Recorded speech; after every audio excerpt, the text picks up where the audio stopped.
Many of the Muslims say that the Qur'an, it is only meant for the alims. It's not meant for the laymans like you and I.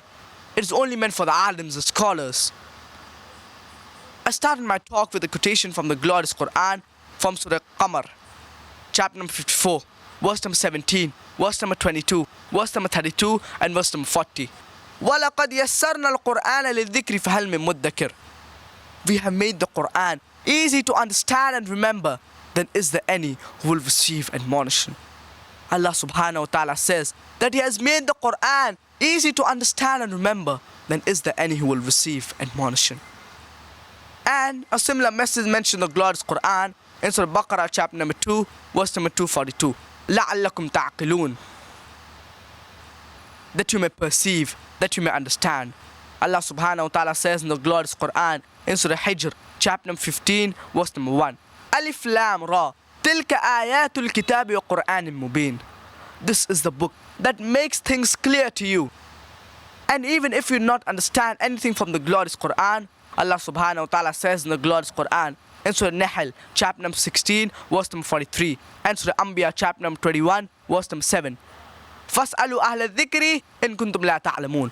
If you do not know, ask the person who knows. For example, if the Qur'an, it talks about science, will you go to a cobbler? Will you go to a barber? But naturally you'll go to a scientist, because a scientist, he's an alim in the field of science.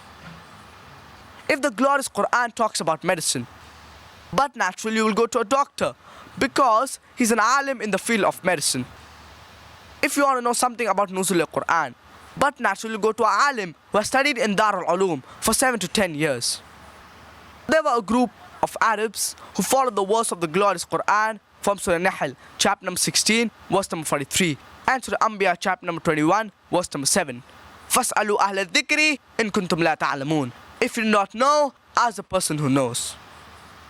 So these group of Arabs, they took all the verses of the glorious Qur'an and the various ahadith related to embryology, and they presented it to Professor Dr. Keith Moore. Now, Professor Dr. Keith Moore, in the early 1980s, he was the highest in the field of embryology in the University of Toronto. So they presented the translation of the various verses of the glorious Qur'an related to embryology. And Professor Dr. Keith Moore said that it is in perfect conformity with established modern embryology. And he said, there are some verses I can neither say that they're right, neither can I say that they are wrong, because I do not have any knowledge of them. And one such verse is a verse of the glorious Qur'an from Surah Iqra, chapter number 96, verse number 1 and 2. It says, Iqra bismi rabbika alladhi khalaq. Read, recite, proclaim in the name of thy Lord who has created you. Khalaq al-insana min alaq. Created man from a leech-like substance, something that clings.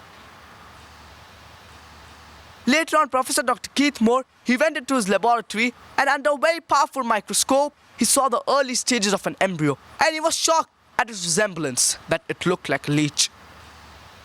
And he told the Arabs that if you had asked me these questions 30 years back, I would have not even been able to answer 50%, because embryology is a new branch. And all the verses that are related to embryology, he added it in his book, The Developing Human, the 3rd edition. And you know, in the medical college, if you want to get excellent marks, you refer to the book by Professor Dr. Keith Moore, The Developing Human. Whereas if you want to get passing marks favorably good, you refer to the book by Dr. Inder Singh. And this book was translated into various languages of the world. And Professor Dr. Keith Moore said that I do not have any objection in accepting the glorious Qur'an as the word of God and Prophet Muhammad, peace be upon him, as his last and final messenger. Whenever you buy an equipment, along with it you get an instructional manual. For example, if you buy a DVD player, along with it you get an instructional manual. If you want to play the disc, put the disc in and press the play button. If you want to do fast forward, press the FF button. Don't drop it from a height, it will get damaged. Don't immerse it in water, it will get spoiled. The more complicated the machine, the more the need of an instructional manual. If you allow me to call the human being a machine, then I would call it the most complicated machine on the face of the earth. Therefore, it requires an instructional manual. And the instructional manual for us humanity, it is the glorious Qur'an. The do's and don'ts, they are mentioned here. It shows how a lifestyle should be led by a human being.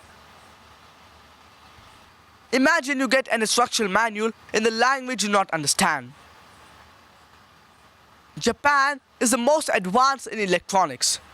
But though when the Japanese product they come in India, the instructional manual, it is either in English or in Hindi, so that we Indians can understand. Though it is a Japanese product, the instructional manual, it is either in English or it is in Hindi. Don't you think it's a requirement? Don't you think it is compulsory to read the glorious Qur'an with understanding, to learn Arabic as a language in order to understand the message of our Creator, Allah subhanahu wa ta'ala?